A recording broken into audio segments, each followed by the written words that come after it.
their staff, which took part in their car park, and there was about 1,400 people going to this party, and they asked us to cater for 600 portions, and we actually did. We took enough food and served 780 portions of food, so that's quite big.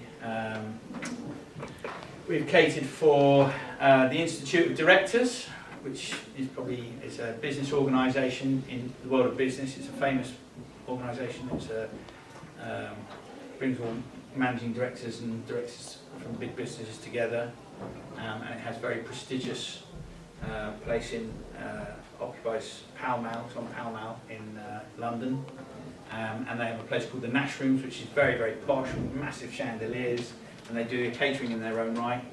And we were honoured to do their staff party a couple of years ago for 250 people, and we actually went in, set up inside their kitchens, and on that occasion we did cook inside, but they had special fire alarm systems and stuff like that, so we were allowed to do that. So yeah, it varies, but and the London to Brighton, the bike ride, I think at the peak of when we did it, we were doing about 500-600 portions.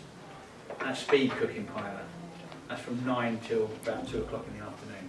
That's like banging out the pilot. It's quite crazy, really. Any other questions? So let me ask you a question. So what do you hope to do with life? Have you thought about where you want to go? Any of you? Got any ambitions? You're here because I believe that you are more entrepreneurial minded, and you've got some ideas about what you might want to do, or you don't have ideas. Huh? Anyone in particular? That's right, you don't want to. don't look at me. Don't look at me. I'm not going to pick on you. No? Got to earn lots of money.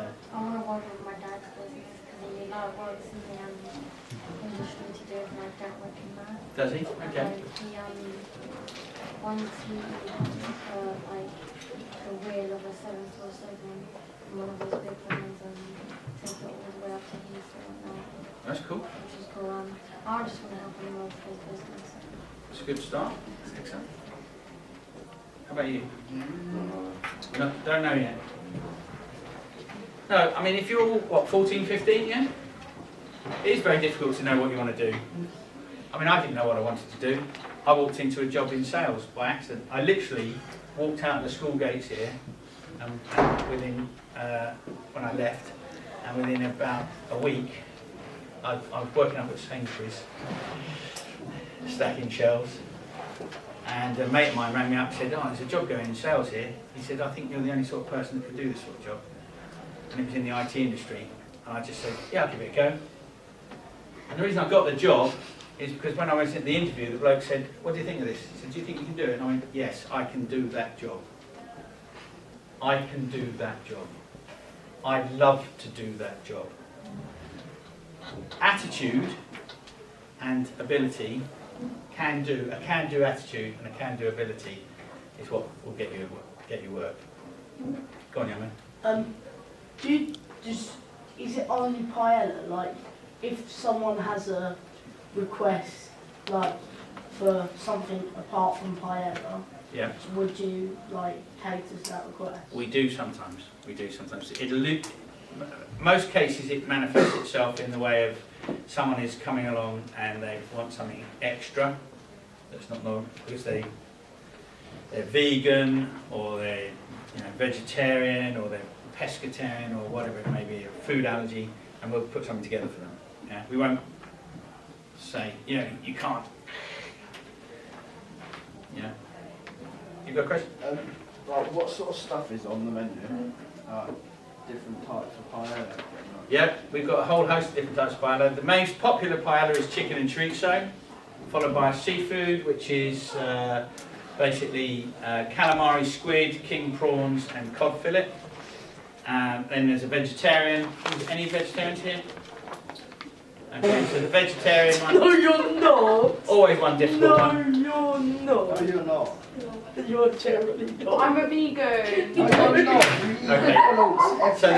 So the veggie paella is. I'm sorry.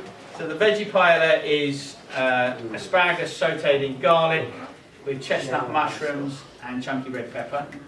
We also do the Valencian paella, chicken, rabbit, 3 types of beans. Rabbit sounds quite nice. It's quite nice. It's very good. Do you like And rabbit? we also do one called arroz negra, which is black rice, which is a seafood paella made with squid ink, and it's delicious. It's really, really rich, and you serve it with garlic mayo. Fantastic. But we can make any sort of paella you like.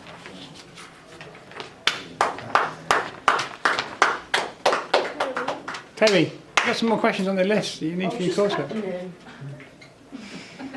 Well, it was good. It was a good one. Can I ask you a question, Nick? If you hadn't have done working for somebody else first, Yeah. do you think you still have felt confident setting up your own business? If I hadn't have worked for someone else first, Yeah. No, well, oddly enough, I came from a family where the family business was the sheet metalwork engineering business, and my father set it up, and my brother was a partner in it. And when I left school, or was about to leave school, and I got a job in IT, my father came to me and said, "Son, do you want to come into the family business?" And I said, "Why, Dad?" And he said, "Well, because we'd like you to." And I said, "You know what, I don't think I want to go, because I was earning seriously good money being an IT salesman, and my father had spent the whole of his life talking about how there was no future in sheet metal engineering, and didn't really sell it to me. He said, it's bloody hard work, you know, it's got no future." The industry then here was all moving from manufacturing-based services to financial-based services and software and stuff like that, and that didn't really float my boat. So I said no. So I didn't go into it. Having said that, I think I've always had that entrepreneurial angst about me, the ability to do better, to see opportunities, to jump at things, give it a go, try it out. So yeah, and I think it's always been in me. I think I probably, the last part of my career, I think, you know, if I could run my career again, I probably would have jumped ship earlier, maybe my mid-20s. But my fortunes were different in that I got married and had 2 kids early on, so that made it a little bit more difficult, more tricky. So it was more important to earn the wage and bring the kids up. Yeah. Any more questions? What's the most important skill you use to keep fire on the fire alive? What's the most important skill You use to keep it growing? to keep it growing? I don't think there's one skill. I think Pilot Fella has faced many challenges, okay? And it's not about the success. It's not about the successes you have, it's about the failures and the mistakes that you make, yeah? All right? I've made tons of mistakes, and I've got business acumen of 28 years or more, yeah? Before I did it. That's been an advantage to me, but I've made loads and loads of mistakes in my business. And you've got to make those mistakes. You learn by your mistakes, and everyone will tell you that. And it's only as you go through it, you just go, damn, that was a mistake. And some of those mistakes are not your doing, and they come at you in different ways. They're challenges, yeah. And you've got to basically, so the other skill is that you've got to be tenacious. Do you know that word? You've got to have tenacity. I.e., you've got to have drive and tenacity. So that means you don't accept failure. It means if something goes wrong, you basically got to go, get up, dust yourself off and go, right, let's go another way. Find an answer. You've got to be absolutely resolute. Being resolute, there you are. Being resolute that you're not going to fail. Even though you may screw up things and make mistakes, basically. How much money has Pioneer made in its lifetime? Oh, crikey. I don't know. I should know.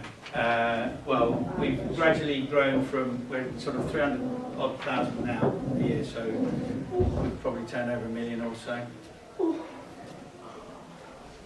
In rice. It's a lot of rice. A lot of chicken thighs. Yeah. Poor little chickens get chopped up. That chicken? Have you ever thought of like? Sorry? Thought of like selling rat or anything? Sorry? Have you ever thought of like selling rat or anything? Rat? That's Uh, illegal. No, it's not. No, I know what you mean. No, it's not rat, but we do get requests for other slightly crazy meats and stuff like that. So yeah, if we can find a good source, we will. Do you ever turn down, like, say if someone calls and they're like, I want a wedding, but they're not really sure what they want, and then they say, like, something that puts you off. Do you ever, like, turn them down and say that you don't want to cater it? Yes, we do. Yes, we do. And the ability to say no is another key skill. There you go. Loads of skills, not just one. The ability to think, is that a good bit of business for me? Because, I don't know, anyone watch those programs on TV about the brides? What do they call them? Bridezillas? So I'm not looking at you girls, picking at you girls at all. Bodies. But you know, you sometimes get people that are so demanding. They're so, not just girls, men as well. Sorry. And mostly girls. But they're so demanding, you're never going to do anything that's right for them. Yeah? And you've got to be able to identify some of those people. And there are times when we've gone, should we take that bit of business? Should we take that party? Should we do that event? Yes, we do it. And we're not sure. And then we do it, and sometimes it goes swimmingly, and the person that was a nightmare sings our praises and goes, it's fantastic. And another time they might come back and go, right, well, you did this wrong, this wrong, this wrong, this wrong. What are you going to do about it? And you have to deal with it, basically. Do you have any competition? We do. There, you could say that my competition is every other event caterer.